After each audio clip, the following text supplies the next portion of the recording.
Oh. Welcome back, ballers. Week 16 of the NFL is upon us. And betting is just what we're gonna do. Let's get on with the show. First up. Yeah, I can't keep doing that. Okay. Back to normal. Still gonna keep the look. Still a Christmas special. First up, we got the Buffalo Bills at the Chicago Bears, and it's over at 40.5, and it's a plus 8.5 for the Bears. Well, that's what I'm taking. I'm taking plus 8.5 for the Bears. I'm just gonna get that right off rip, and I'm taking the over if that wasn't already mentioned. So, Bills, they can win this game and lock up an AFC.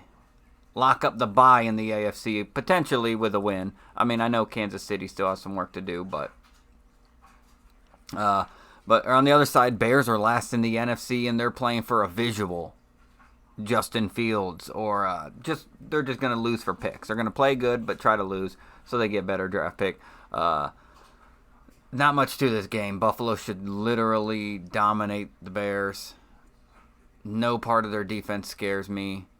No part of their defense is going to stop Josh Allen. Whatever they got to do, Bills are going to hit. Bears are just going to swing for the fences to try to keep up.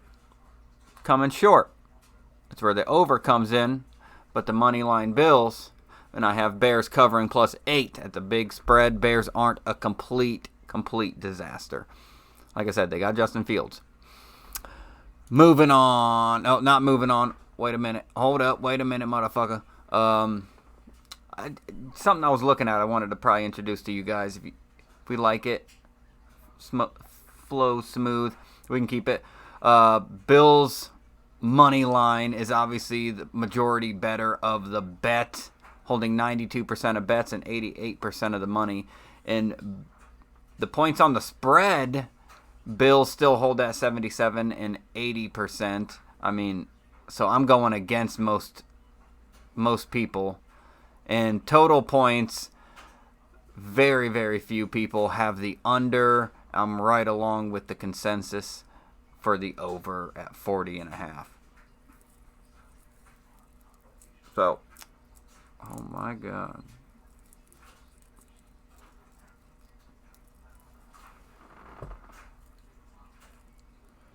Okay. Next up. Saints at Browns. Both teams are needing to literally win out and then have a bunch of other losses down the line of the bigger and better teams to happen. It's not going to happen.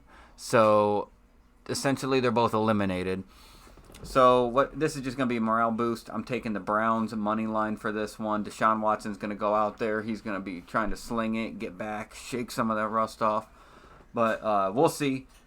Taking Browns covering the spread of -3. The Saints don't have a good defense, but the weather in this game, there's going to be about 3 inches of snow. We know how cold it is right now. If I look at my phone, it's probably going to say -4, because that's what I said earlier before I started the video. So I'm taking the under. Very hard to move the ball in this type of weather, so it'll be just a ground and pound. And we know...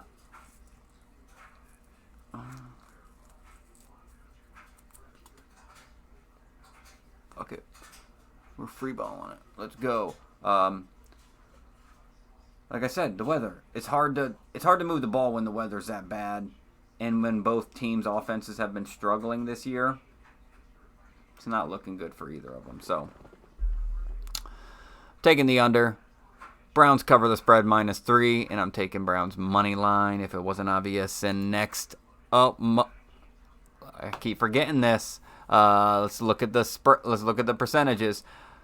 The money and the bets are on the Browns for the money line, over 75%. The point spread, a lot of people majority are shining toward the Browns, but I mean New Orleans is getting up there. And the total points right now, it's everyone's betting the over. Everyone's betting the over. The last 2 games, the Browns haven't been able to hit the over. Now they think they're going to. They've been a complete rust bucket, and then in 3 inches of snow, you think they're going to do that? I don't think so. I don't think so. I know they got Alvin Kamara. Browns' rushing defense is bad. Alvin Kamara's going to have over 120 yards, but that depending on if we can make him fumble. It's cold. It's always a dog show, and this is where we're from. I mean, come on. I'm going to take this from the people from the Bayou. Browns win. Next up, we got Lions and Panthers. Panthers, they're almost out of contention, whereas the Lions, they're actually on a 3-win streak in real running for the wild card right now. So every win counts for them. But currently, they're on the outside looking in, just on the outside behind by 1 game. So like I said, every win matters for this Detroit Lions right now if they want to have any glory or any dignity coming out of this season. I mean, I think they've already done that. But anyways, I'm taking the Lions money line. I'm taking the over at 43.5. I know Panthers are the better side of that football team, but Lions are just, they cannot be stopped. They can't be stopped. Their offense is too good. Jared Goff is being hot right now. Yeah. I'm taking Lions minus 2.5. If it was 3 or 4, I may be, maybe not. I may take this spread clear up to 5 for the Lions. Like I said, Panthers' defense is the only scary part, but Lions have a great offense. They just have no defense. So that's where I think the Panthers are going to come in, get close to covering a decent spread. That's why I wouldn't take any more than 4 or 5. And then the over at 43 is going to hit. Let's go. Next matchup, what you got for me? We got Bengal. Wait a minute.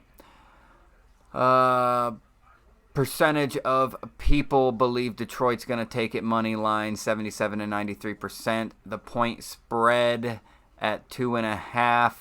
Everyone seems to be shying toward Detroit with about an average of 64. The total at 43.5. Ooh, the money's on the over, but the percentage of bets is on the under. There must be a huge bet put in for the over to hit, and I'm right along with it. I'm following the money. That's what I do. I sniff it out. Now what I got next for you is the Bengals at Patriots.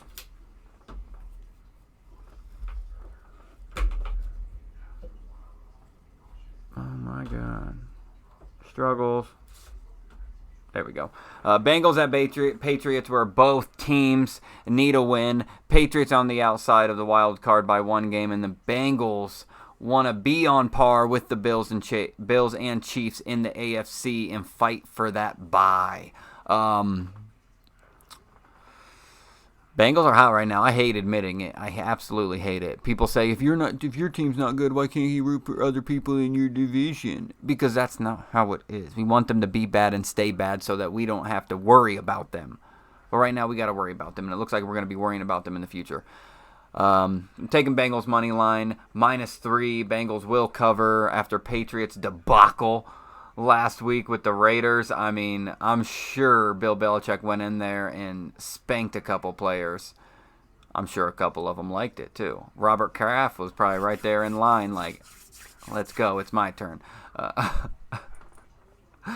taking the over at 41.5 because the Bengals are a overkilling machine. I thought they had me dead in the water last week, and then they had an incredible comeback against Tampa Bay. So I'm taking the over, 40.5. Offense is too good. Bengals 3.5 covering just because they're such a better team than the Patriots. All right, next up. No, God, frickin' dang it, dadgummit. Money lines following Bengals for sure. 85 and 70. Point spread is a hell of a lot closer, 56 to 68, shying for Cincinnati still. And the total points is actually giving an under. I lied. Total points 41.5. Majority of the world thinks it's going to be the over at 41.5. Next up, we got Giants at Vikings. Giants are playing for home field advantage in the postseason, and Vikings are playing for home field advantage. I don't know if I got those mixed up. Giants are the ones playing to stay in the wild card, only ahead by 1 game right now to 3 other contending teams. That division right now is just so friggin' weird. Tampa Bay, Carolina. Tampa Bay, Carolina. Falcons, the Saints. Yeah, they're all right there. They're all within contention of 1 or 2 games. I don't have it directly in front of me. We'll go over that at the very end. But yeah, every win counts for both of these teams. Vikings obviously have it locked up, but they want that one. Eagles right now are in a bad spot to where they're not starting their starting quarterback. So right now, Vikings can take a leg up. I don't think the Vikings go to bye. So, not a whole lot they're playing for right here for them. This mustache is driving me crazy, bro. I'm taking the Giants to cover the spread +4, but I'm taking the Vikings. The Giants are going to make sure it's competitive, but ultimately I'm taking the Vikings just because they're a better team. Not still a lot of faith in Kirk Cousins, but Dalvin Cook's a certified dog, and Justin Jefferson can catch anything you throw his way. The under at 49.5 is a good bet because I think it's just going to be defensive. That's the shining point on Giants right now, right? The defense. And then Vikings' shining point is kind of both. But I don't think Giants are going to put too much out there on the line, even if they see a loss coming up. I'll take a loss on the money line before I take a loss on the spread any day of the week. So if Giants do end up winning, I'm not hurt too much because my money line record is so much better than my spread record. So much harder taking, obviously, betting for the spread than it is money line. Let's go see what the percentages say. Money line Minnesota. Ooh, got a big chunk in shift change from bets to money. A lot of people think Giants are going to come out on top of this one. And like I said, I could see it. That's why I have them covering the spread. It's going to be a very close game. Vikings don't have a whole lot to play for. And the point spread seems pretty damn close. They actually have a percentage of bets for the Giants +4. So I'm right there with majority, actually. Thought I was going to be lopsided on that one, but I'm wrong. Total points at 49.5. Percentage of the people, they think it's all going to be under, like me. So, I mean, I didn't take any of these bets. I made my bets and then wanted to show you guys these because I stumbled upon them as well. And I wanted to see where I lined up with the public as well. Next up, we got Texans at Titans under 35.5. And I have Titans covering the -3 spread. Titans, they barely lead in the AFC South. And also could pull them out, and just a loss could pull them out entirely. Whereas the Texans, they've already wrapped up. They're the worst team in the league. We already know what they're doing. They forfeited the moment they traded Deshaun. Texans can only rush right now on their team. The only bright side on that team is their rushing. And Titans have an amazing pass defense. Or rush defense. Sorry. I even wrote that down wrong, too. Wow, that's what tripped me up. They have an amazing rush defense. So I think the Titans come out here. They ultimately stomp the Texans, don't let them get anything. And then that means the Titans don't need to work much on the offensive side. Just hold the ball.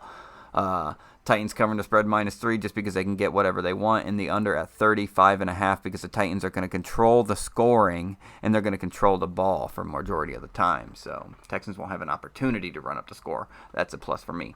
Let's go see what the percentages of the people say. Money line 90 and high 80 for Tennessee. Obvious. Point spread Houston, 3.5. Houston is still trailing on both sides, bet and money, by about 55 to 45. Total points under 35.5. The over looks like everyone thinks the over is going to hit. A big shift change for the money in the under, though. So maybe they know something we don't. Well, maybe they know something you guys don't, because I have the under.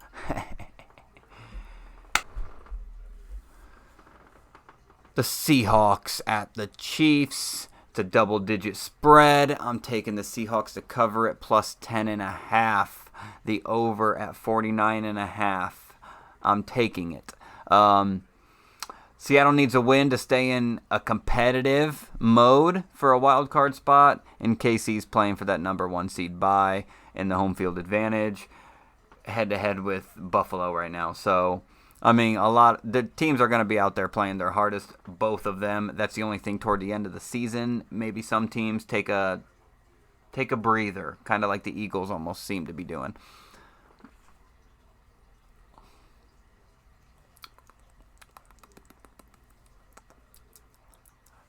I think the beer's just fine.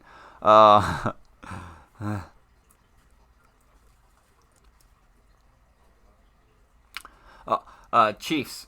Chiefs offense, we all know what they can do. Patty Mahomes and any receiver you throw out there, as long as Travis Kelce's on the field. Whereas Seahawks Geno has kind of been stutter-stepping a little bit, and this Chiefs defense can really get after the ball from time to time. So I think they're going to put a lot of pressure in his face. I think you're going to have to sling it, quick slings, quick routes. Seahawks are going to have to go out there and get after it, and I think that's just what they're going to do. I just still don't think it's even going to be enough. Chiefs still may win by a touchdown, but the score is going to be up there, and we all know it. And let's go see what the money public says. Kansas City. Let's go start with point spread. Money lines, no, it's pointless unless it's almost a pick 'em. Then I'll start pointing it out. Kansas City covering the spread of 10.5. It's still a high 75 to 83%. So a lot of people do think I'm wrong with Seattle covering. The total points 49.5 drops clear down to high 60 and high 50s for the over. So, I mean, I'm right in line other than the point spread. Next, Falcons at Ravens. Baltimore, they desperately need LeBron back for any shot at playoff competitive ball and a number 1 seed for AFC wildcard. Falcons are 5-9 and surprisingly still in play for the number 1 in the NFC South. The whole division still a toss-up. We already mentioned it with the Bucks and Panthers and Saints. They're all right there in contention, 1 to 2 games behind only. I'm taking the Falcons plus 6. Ravens have really been struggling scoring, not moving the ball, because last week against the Browns, they did great moving the ball. They just struggled actually scoring the ball. A missed field goal, a blocked field goal, a turnover in the red zone, a turnover on downs in the red zone. I mean, another regular turnover at midfield. I mean, like, Ravens moved the ball. They just couldn't score. So I think, but the Falcons offense still wants to stay really competitive, just because that division's so close. Ravens are playing for just to keep the spot they currently have. The under at 34, just because, I don't know, something with the under really tickled my tummy on this one. Like I said, Ravens struggled scoring. Falcons defense is bad, but their offense has a lot of pieces. Ritter started out rough, but he finally started to piece it together toward the end a little bit. I think that just follows. I think the run game. You got to incorporate a lot of different like trick plays and weird packages built around Ritter, because he doesn't seem like he's the guy right now, but we'll see. So Falcons plus 6, under 34.5. Ravens money line. The spread is a weird one. Majority, 73% are on the money for Atlanta plus 6 That's what I have. Oh, it's 6.5 on here. I locked in the bet at 6, just so you guys know. Percentage of bets are on Baltimore. 6.5. 78%. So it's completely flip-flop between bets and money. So a lot of bets on Ravens spread, but a lot of money on Falcons spread. Total points are lightweight the same. A lot of bets go for the over at 35.5, and the money is actually showing for the under. We'll see. We'll see. This one's a weird toss-up to me. Next up, we got Commanders at 49ers. 49ers. Niners. It's too late. It's too late. As of now, all four NFC East is moving on into the postseason, but it's a slim margin, and losing to the Lions forces the Commanders to have a better record. Forces the Commanders to need to have a better record. Sorry. On the other side, 49ers are locked up and loaded, and they're playing just for practice for Purdy and home field advantage out there, really. So just their main goal is go out there, don't get banged up, and let's let this kid sling it. Let's let Mr. Irrelevant go out there and be relevant. Got the over at 37.5. The over at 37.5. I have to say it again because I don't know why I took the over. I mean, it's not a huge ordeal where both teams score 17. But to say both teams are going to score 20 against the 49ers, Commanders are going to score 20? What I was really thinking was 49ers are going to stomp the shit out of these Commanders. Stomp them. Like last week, 49ers almost covered the spread, covered the total themselves. Okay? Almost covered the total themselves. A couple of teams did that last week, just so you know. But 49ers almost covered the total themselves. Bucks had a desperation grasp extra points to help it. It was hitting no matter what. It was hitting at halftime. We knew it. Taking the over at 37.5. Let's hope the 49ers stomp them because the Commanders, I don't see moving the ball too effectively against the 49ers. Not with a young Brian Robinson in there and a Heineke and Scary Terry, which seems to be falling off. Not a good look.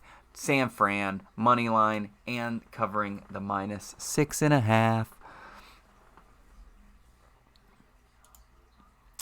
Let's see the percentages. Point spreads are almost split down the middle. I don't see it. I don't see Washington covering. I don't see them staying that competitive against this defense.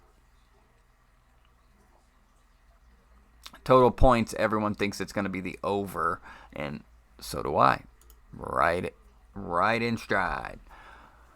Next up, we got the Eagles at Cowboys, and this one is the probably most interesting one of the week. It's an interdivision game with home field implications, and that's about it, really.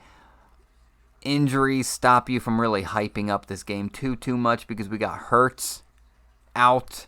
So Gardner Minshew will come in. And then for the Cowboys, I've seen Parsons on the injury report. Let's hope he plays. Because I'm going with Cowboys.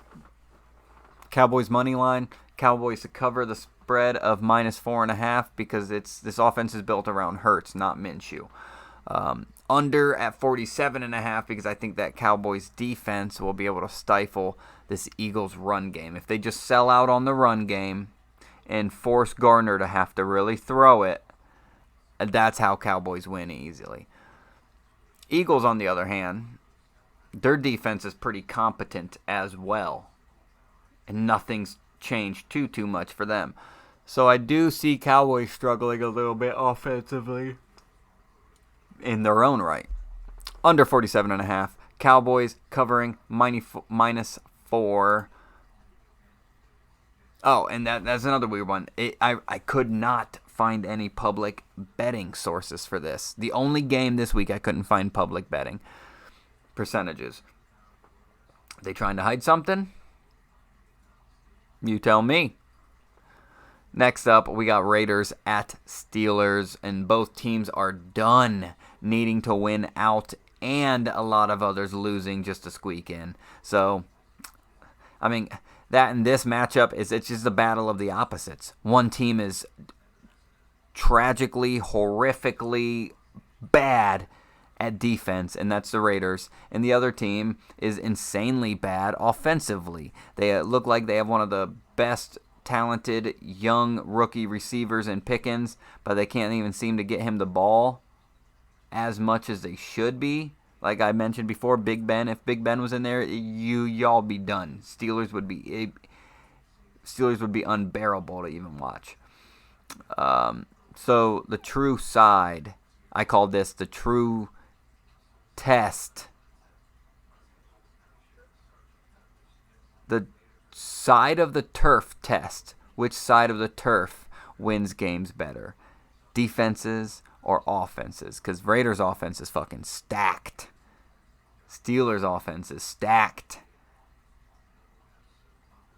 Steelers' offense? No. Steelers' defense? No. Battle of the offices, sides of the turf. That's what I'm saying. Over at 37.5. Raiders are going to run it up. They're going to score almost 30, where Steelers are going to need to just keep up with them. I mean, are Raiders going to score 30? If they score 23 or so, I'm still happy with that. Steelers need to keep up, though. I mean, they've been scoring better as of late, but I'm still not sold on their offense. I'm not sold on Najee. I'm taking Steelers to win it in the end because the Raiders' defense is just so bad. Raiders' defense is so bad it's going to make the Steelers' offense look good. Steelers covering the 1.5. Oh, nearly a pick 'em for this one. Let's look at the bets. Percentage of bets favor Pittsburgh money line. Percentage of money favors Las Vegas money line. The point spread, both of them are favored by Las Vegas covering it plus 1.5. I don't see that. I don't see it happening. Whereas it's a complete opposite side of the spectrum on total points. Majority favor the over at 80%, and I'm right there with you at the over. Not so much the point spread. What you're telling me looking at the point spread is people think Las Vegas is going to win. But then you look over at the percentage of bets, and people clearly think Pittsburgh is going to win. Pittsburgh's going to win by 1 point is what you're guessing. That half factors in quite a bit. But percentage of the money also takes Las Vegas getting an upset as well. The money, not the bets, the money is on Las Vegas. Probably they're underdog bets. That's what it is. It's a big money underdog bet. Next up, we got Packers at Dolphins. Packers are pretty much done for the season. They should start just red carpeting love out there because Aaron Rodgers should be gone next year. And Dolphins, they seem to be struggling lately. Against any team plus 500, it's going to be a struggle. Packers are 500. Barely, but they're 500. Are Dolphins, I'm thinking, are lightweight frauds, to be honest. Like, I hate saying it because I got a fantasy guy on there, but I'm taking Packers to cover the plus 3.5. The over at 50. I think this game's just going to be a complete shootout. But ultimately, I do think Dolphins win. Dolphins win money line over 50 from the shootout. But Packers come close.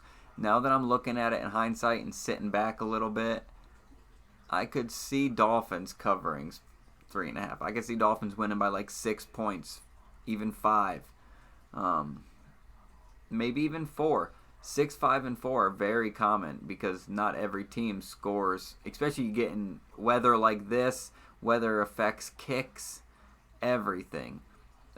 This time of year, a lot of unders actually start hitting because it's harder to move the ball in this weather. But I don't think it's going to take effect here. They're in Miami. Let's go see what the percentage you get. You guys got mine. Spread, bet, and money go toward Green Bay plus 3.5. So, weirdly, I'm right there with them. Total points differentiate Still lean toward the same side, though. Over at 49.5.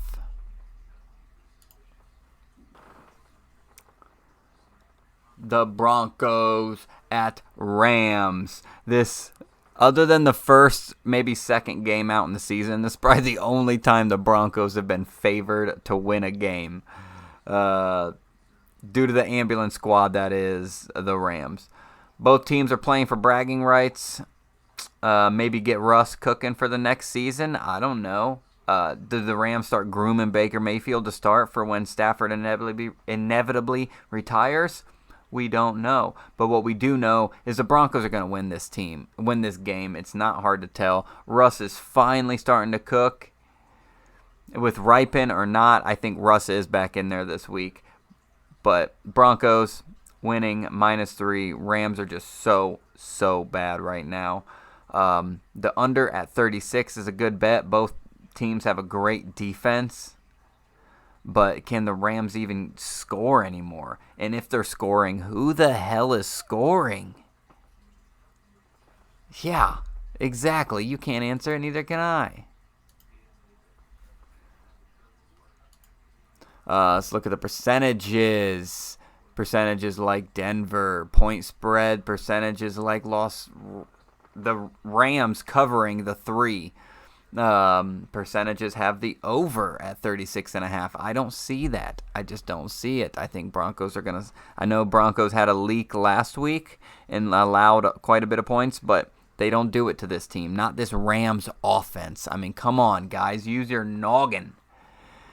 Next up, we got Buccaneers at Cardinals, and Bucs need a win to stay number 1 in the division. And the Cardinals are just pretty much putting Colt McCoy, or who's that other guy? They have that third guy.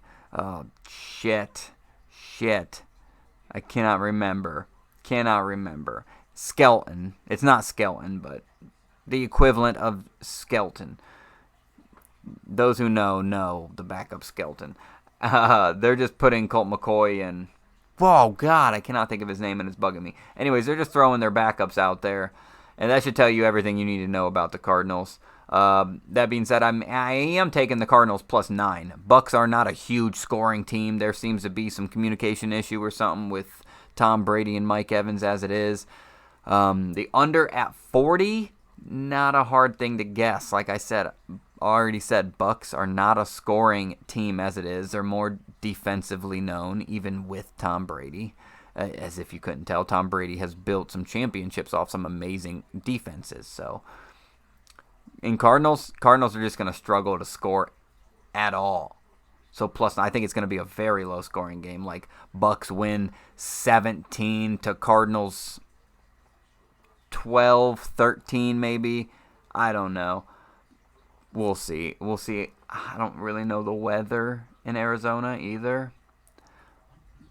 But, I mean, right now it's not beautiful around all of America right now. So, but, yep, those are my bets. Let's get into the percentages. Percentages of money line obviously favor Tampa Bay. The point spreads, actually, the bet favors Arizona, and the money favors Tampa.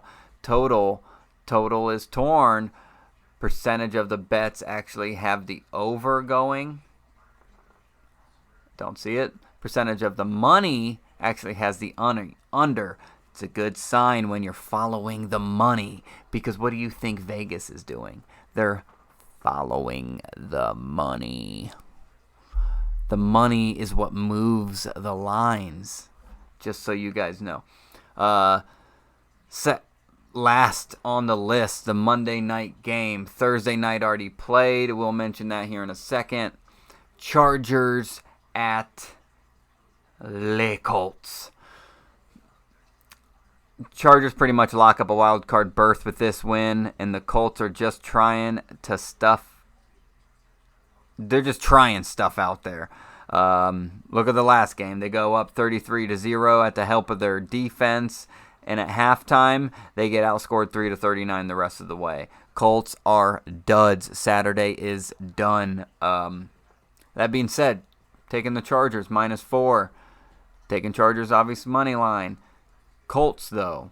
Colts are bad. The over at 45.5, I do think is going to hit. I mean, Matt Ryan can score. We already knew they scored 36 last week, but they still lost. So they can score, and the Chargers can score too. The Chargers are just known for scoring just a tiny bit more of a lot of teams. So I think that's what's going to happen. But that tiny bit more is going to be increased a little bit, maybe 7, maybe 10 over the Colts. The over hits at 45.5. Let's get into our first. Should I mention it's Jags at New York? They played Thursday. We already mentioned I had a +2 over 37.5. I am going to mention it before. This game was played before I wrote all this stuff down for the rest of what I just went through. But the bets were placed obviously before the game played. That should be obviously and always a given. I would never talk about or give this stuff up on video if I'm not truly betting it. So I wrote it down on my script just for a record keeping thing, so I can keep track of my record as well. The Jags ended up winning. Obviously, Zach Wilson just looked atrocious. He looked so bad out there. He won't be with the team next year, guaranteed. I can't even remember the dude's name. Savier, something like that. Something. He used to play in the AFL, and he came in and he was looking rough. But they kind of schemed the offense around his play style. They did what they could. It wasn't enough. I had Jags +2. That was enough. I won that. And then the over at 37, that just didn't hit. I expected Zach Wilson to honestly go out there and throw a couple tutties, but he's done. He's lost it. He's done. I thought he could still cling on, maybe be a backup somewhere, but I don't even think it's at that anymore. And I don't think it's his talent getting in the way. I think it's his ego. I think he's got to sit down in the locker room and stuff, and maybe when he's in the locker room with people, they sit down and tell him stuff like, okay, you need to work on your footwork. He's like, nope, not my footwork. That's the turf's problem. That's not me. That's the turf. There's nothing wrong with my feet. That's Zach Wilson. He sits down. They're like, okay, they're running a 5-4. They're running a 4-3 defense. What are you seeing 3 seconds into the play by the time you need to throw it? He's saying, oh, I don't need to throw it. My offense should be blocking for me. I should have a little bit more time waiting for this receiver to come open. No, your answer should be, what read are you on? Blah, blah, blah. Who would have you already thrown to? Etc., etc. Not, there's nothing wrong with me. I don't need help. Seems like the type of guy. I don't need help. He doesn't take constructive criticism or criticism well at all, and can't admit when he's the problem or wrong. So, yeah. New York's done with him. I think the league's going to be shortly done with him. But I don't think the MILFs are quite done with him because he's a handsome motherfucker. Just like myself. That's the bet right there. Those are all the bets for you guys. 2 bets every game. That's 16 games. That's 32 bets, including every single money line tally. I don't like betting every money line game because some lines are just so bad. You're losing money, guaranteed, no matter what. So it's just not a smart play. But I keep a record of my money line, so the records will be kept. I promise you that. And we're coming up on the end of the year. That's the only reason I haven't been throwing my record up every video, because it would have been like week 10 into the league when I started throwing them up. I've been tracking it all year. So at the last video, I will give you my accumulated stats all year for moneyline, spread, and the total. And I haven't added it up at all throughout the whole thing. So I'm interested to see where it goes. I'm ready to put it in a spreadsheet and see how I move. You know what I mean? See how my lines shift from week to week. Maybe I can pinpoint some discrepancies on why or how or I don't know. We'll see. Research. But that was those best bets. Whatever you guys like, go put in. Follow along with me or go against me and tell me how wrong I am in the comments. Or when we win, come back into these comments and you can be right along with me saying, I fucking told you so. But the object of the game, ultimately at the end, is to win more than you lose, because the losing is inevitable as well. But you always want to have a better ratio, that's for damn sure. And this was Ballers on a Budget. And this was the Christmas special. Be sure to like, be sure to comment, and be sure to subscribe. Peace out.